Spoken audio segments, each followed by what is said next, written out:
Welcome back. One final point before we go tonight. What the mainstream media was too scared to tell you about the news this week. If you really want to hear the important stories, try looking at the cutting room floor at the mainstream media outlets. If they hide it, that is how you know it's important.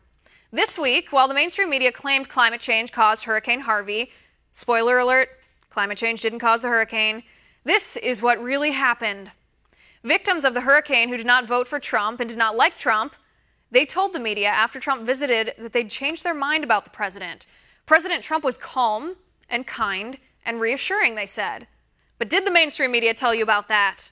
Yeah, that's what I thought. The mainstream media ignored it. They'd rather criticize the president for donating $1 million of his own money to hurricane survivors. Democratic Senator Bob Menendez, his trial started this week on charges of felony bribery and corruption. He's accused of accepting possibly millions of dollars in gifts in exchange for political favors for his friend, a friend who was convicted of the biggest Medicare fraud scheme in history.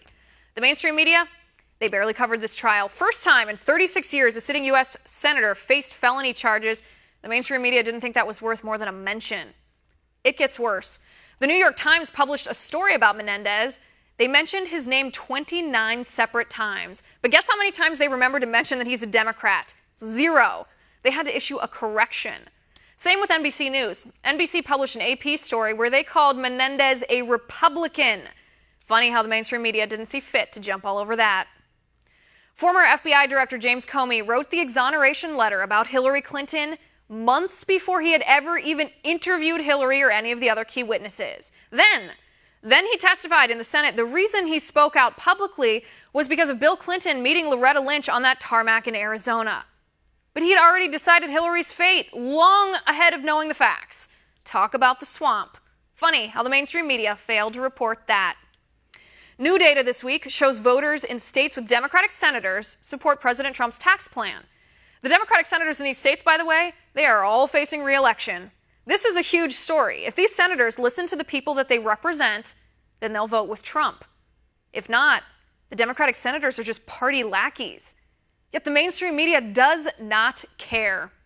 Last but not least, President Trump rescinded DACA this week. We all heard the cries from liberals. President Trump is cruel, they said.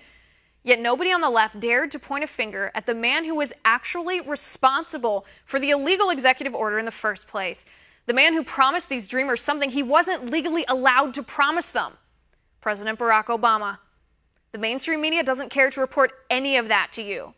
So we will.